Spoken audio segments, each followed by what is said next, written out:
Merhaba arkadaşlar. Bugün İzmir Sasalı Doğal Yaşam Parkı'ndayız. Burada her türlü hayvan bir anda karşınıza çıkabilir. Vaa yapabilir yani. Bakalım gezelim. Ama öncesinde nasıl giriliyor içeri, neler var, onların bilgisini şurada veriyorum. Geldim. Hadi. Buraya girişler şu şekilde oluyor. Öğrenci 5, tam 10 şeklinde. Kent kartınız, hayat kurtarıcı kent kartınız varsa bununla basıp geçebiliyorsunuz. Veya şu jetonlardan, İzmir Büyükşehir Belediyesi'nin Doğal Yaşam Parkı jetonlarından alabiliyorsunuz. Bunlarla geçebiliyorsunuz. Çok fazla lafı uzatmayacağım. İlerledikçe, gezdikçe konuşmaya devam ederiz. Hadi girelim o zaman.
İzmir Doğal Yaşam Parkı'nı gezmeye devam ediyorum. Buraya çok güzel şeyler yapmışlar. Mesela arkamda gördüğünüz safari alanı gibi. Yani hangi hayvanları görmek isterseniz bu şekilde ayarlamışlar. Şimdi safariye gidiyorum. Biraz aslan, kaplan, zebra falan görelim.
Merhaba arkadaşlar. Şimdi Park Bahadır'ın yanındayım.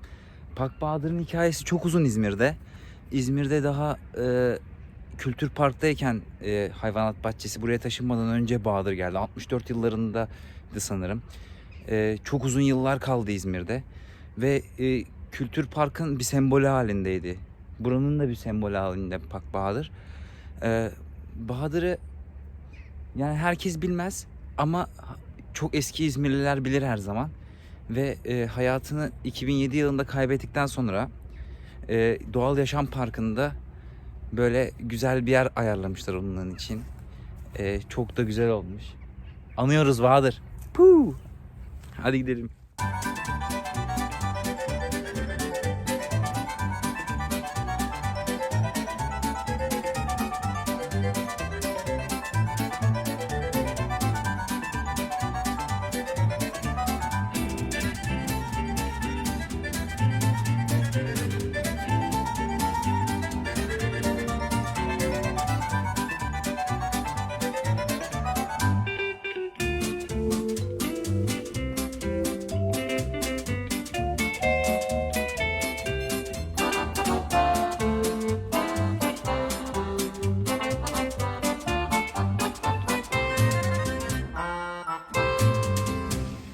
İzmir Doğal Yaşam Parkı 30 Kasım 2008 yılında Sasalı'da 425 dönümlük bir araziye kuruldu.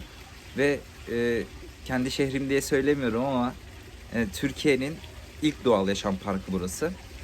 Ve hayvanlarla iç içe olmak, hayvanların kendi doğal aleminde hissetmesi gibi dolaşması, beslenmesi. Burada şöyle bir şey söyleyeyim size. Bir tel örgü tarzı bir şey yok. Sadece doğal hendekler ve sulardan hayvanlar insanlardan koruma altına alınıyor. Ve bu çok güzel bir şey.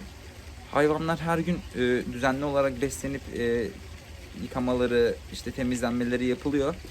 Ve gelmek isteyenler için şöyle bir şey söyleyeyim. Hafta içi her gün yaz ve kış boyunca sabah 9'dan akşam 4'e kadar açık burası.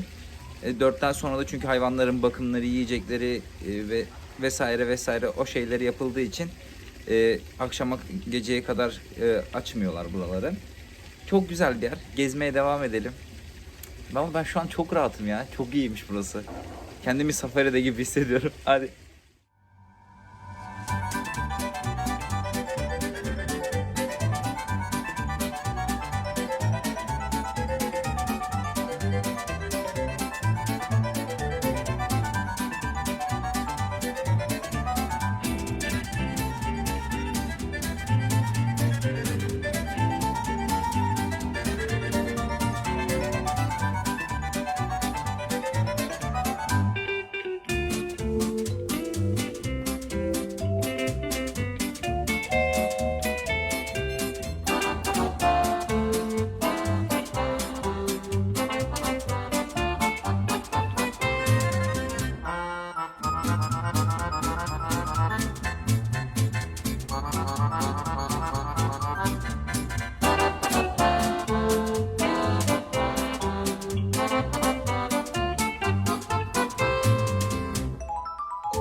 Evet arkadaşlar, şimdi böyle botanik bahçesi tarzı bir yere geldik. İçerisi gerçekten çok sıcak.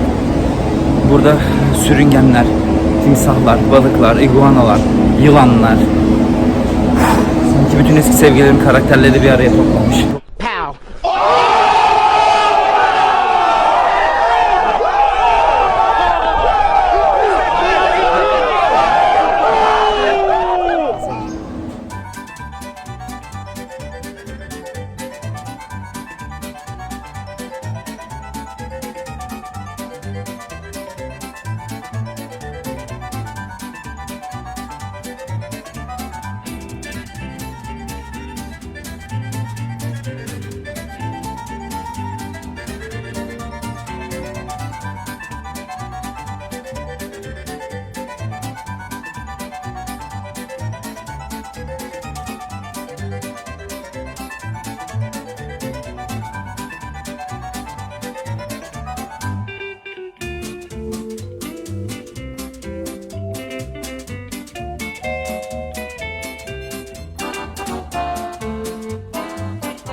İzmir Sasalı Doğal Yaşam Parkı bu şekildeydi arkadaşlar.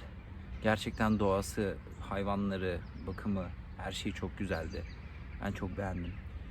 İnşallah bir gün aynı videoyu Afrika'da çekeriz zamanla. İzlediyseniz ve beğendiyseniz beğen butonuna basmayı ve abone olmayı unutmayın arkadaşlar. Kendinize çok iyi bakın. Görüşürüz. Hoşça kalın.